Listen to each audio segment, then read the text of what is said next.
नमस्कार श्रोते हो. कथा विश्व या यूट्यूब चॅनलवर मी दिव्या आपलं मनापासून स्वागत करते. तर आपण ऐकत आहोत बाबाराव मढावी लिखित भाकर भाग 4. ढगांनी आकाशात गर्दी केली होती. समुद्राच्या लाटा उड्या मारीत उसळायला लागल्या.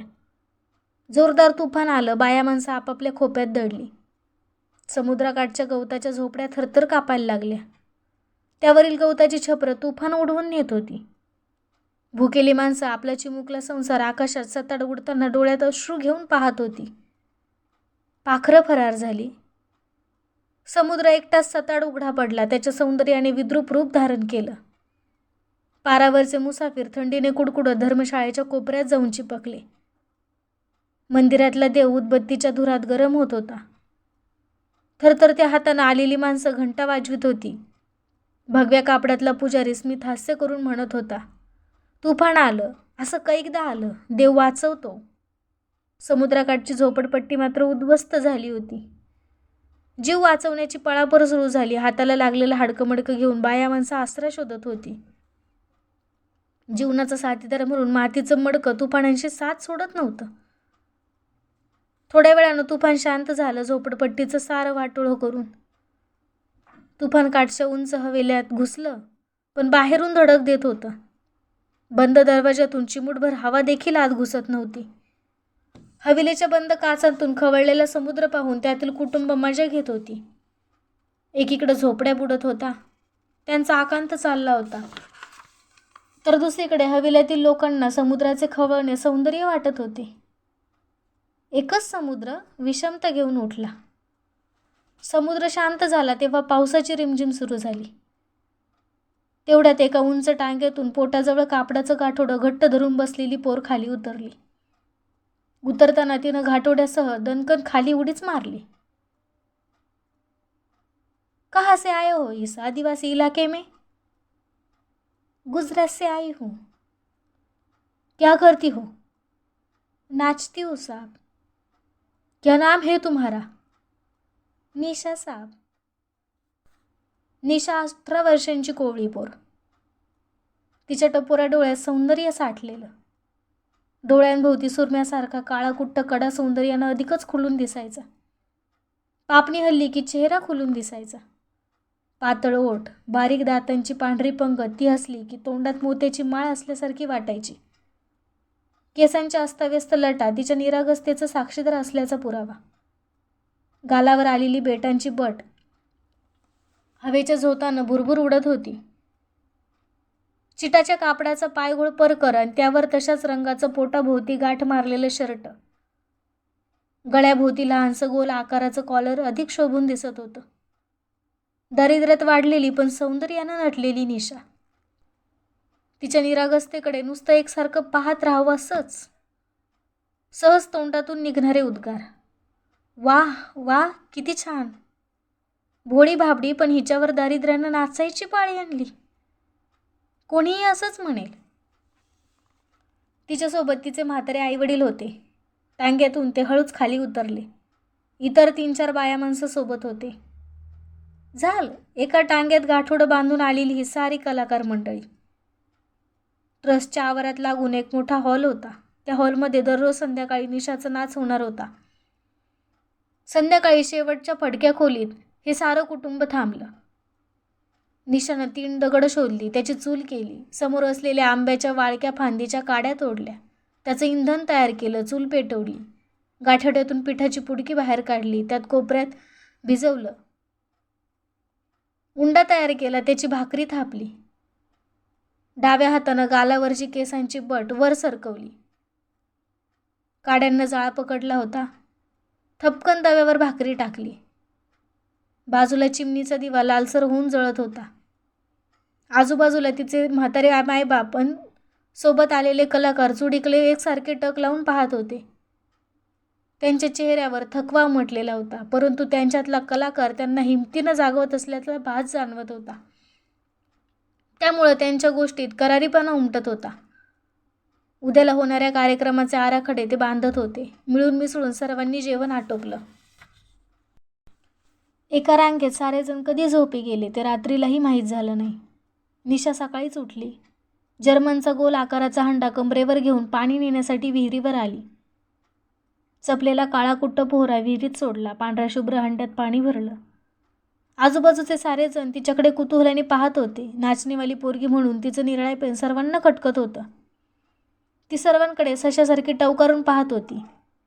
माणसांच्या जातीची आपली माणसं समजून तिची कोवळी नजर आपुलकीनं शोध घेत होती. ती एकटीच अबोल होऊन विहिरीवरून पिण्याचं पाणी घेऊन गेली.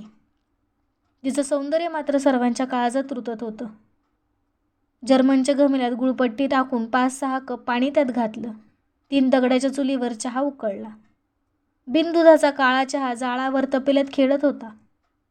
थोड्या वेळानं जर्मनच्या गिलासात ताटात चहा घेऊन शरीरात सर्वांनी रिचवला. काळ्या चहानं प्रत्येकाच्या अंगात उष्णता भरून आली. ताजतवानं झाल्यासारखं वाटलं. संध्याकाळी निशाचा नाच होणार होता. अधूनमधून इतर कलाकार मंडळी चुटकुले सांगून लोकांचे मनोरंजन करीत होती. त्यांचा प्रोग्राम सक्सेस करण्याच्या गप्पा सुरू झाल्या. कार्यक्रमाचं प्लॅनिंग सुरू झालं. निशानं सर्वांना सांगितलं, तुम्ही दिवसभर रंगमंचाचे पडदे लावा. लाऊडस्पीकरचा भोंगा गेटवर 5 वाजेपासून सुरू करून ॲडव्हर्टाईज सुरू करा. मी गावात फिरून तिकीट विक्री करते. प्रोग्रॅमची हिरोईन निशा असून स्वतः फिरून तिकीट विक्री करणार होती. ठरल्याप्रमाणे सर्वजण आपापल्या कामाला लागले.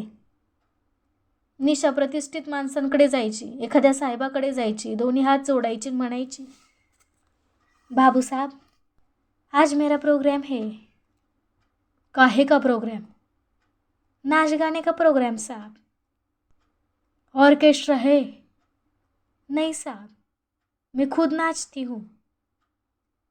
ठीक है, शाम को आकर प्रोग्राम के जगह टिकट कटवा लेंगे.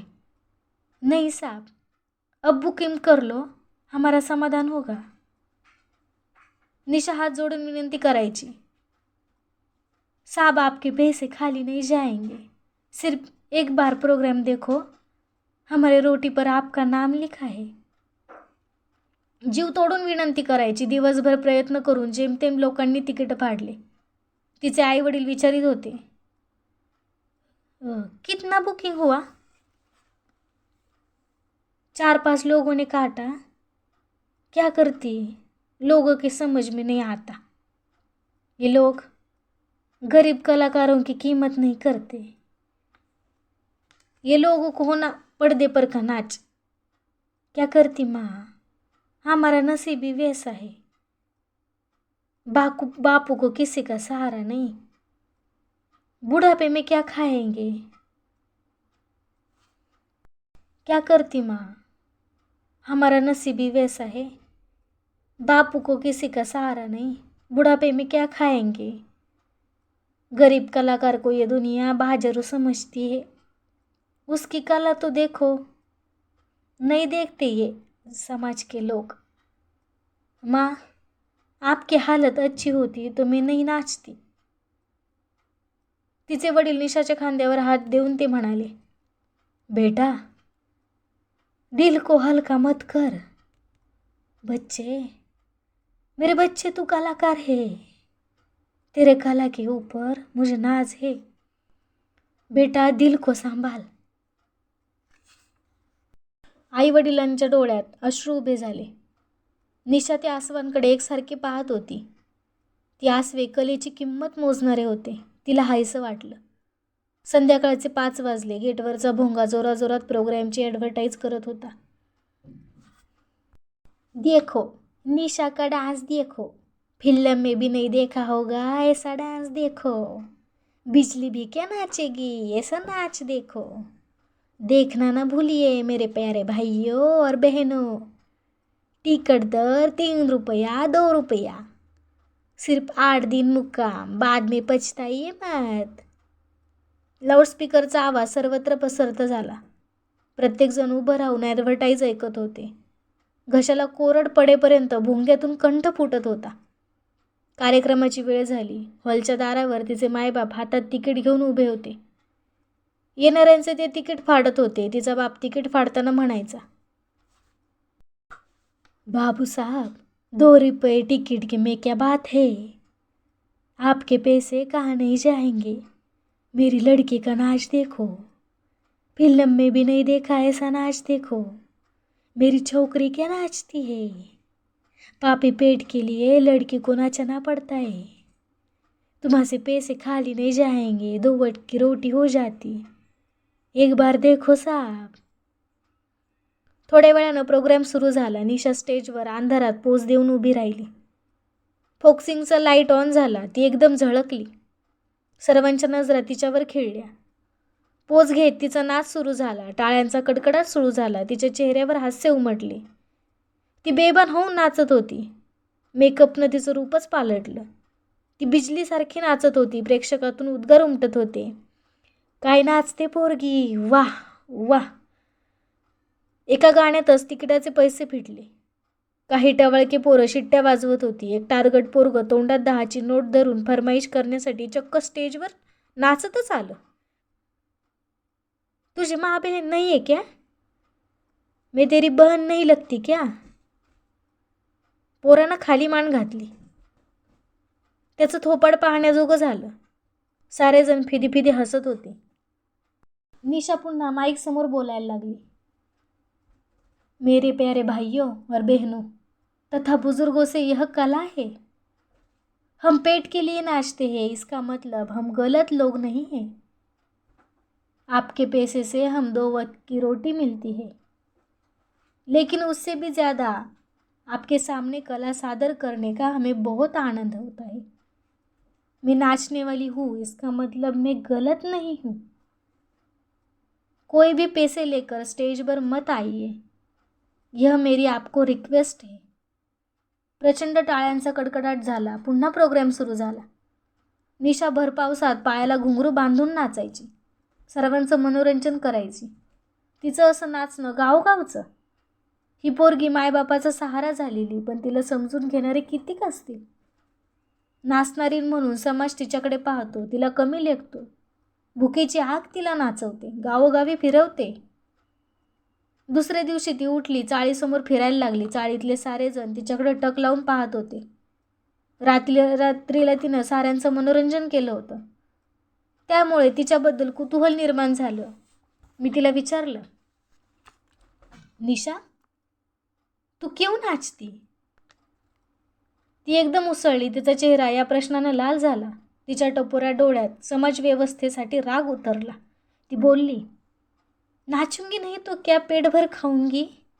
बाबू साहब, ये पापी पेट के लिए नाचती हूँ.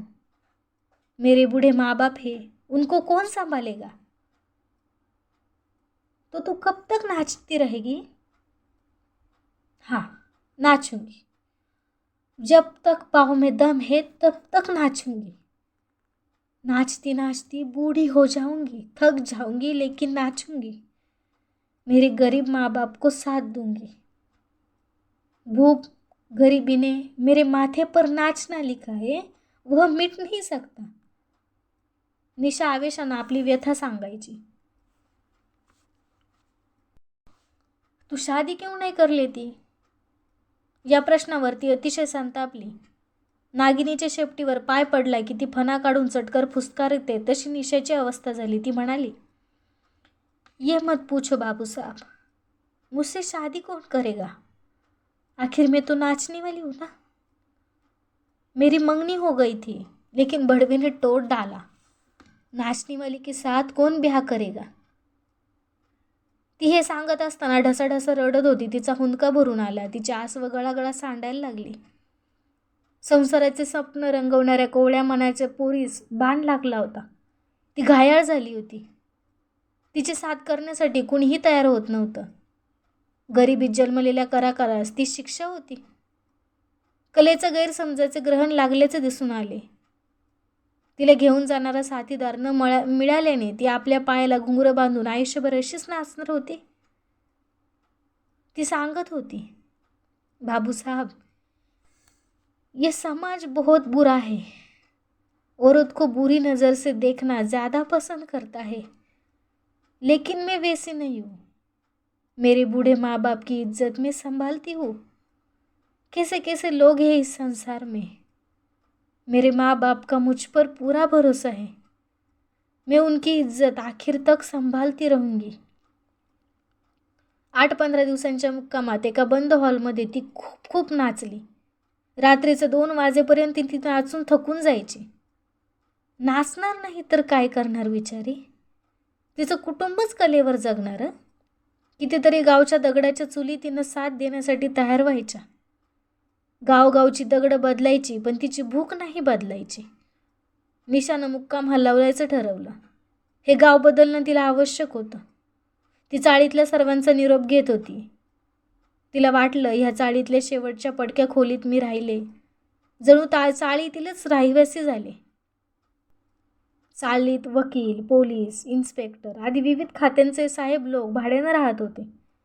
घरोघरी जाऊन निशा जाण्याचा निरोप घेत होती. काही बाया तिच्याकडे नाचणारी पोरगी आपल्याकडे निरोप घेण्यासाठी येऊ नये म्हणून दार बंद करून घेत होत्या. तिचा चेहरा बंद दाराकडे पाहून उदास व्हायचा. ती माझ्या खोलीसमोर आली. टांग्यातून तिचे मायबाप खाली उतरले. कहाँ जा रही हो निशा? ये मत पूछो बाबू साहब. आकाश के नीचे से में जितने गांव भी हैं सभी हमारे हैं.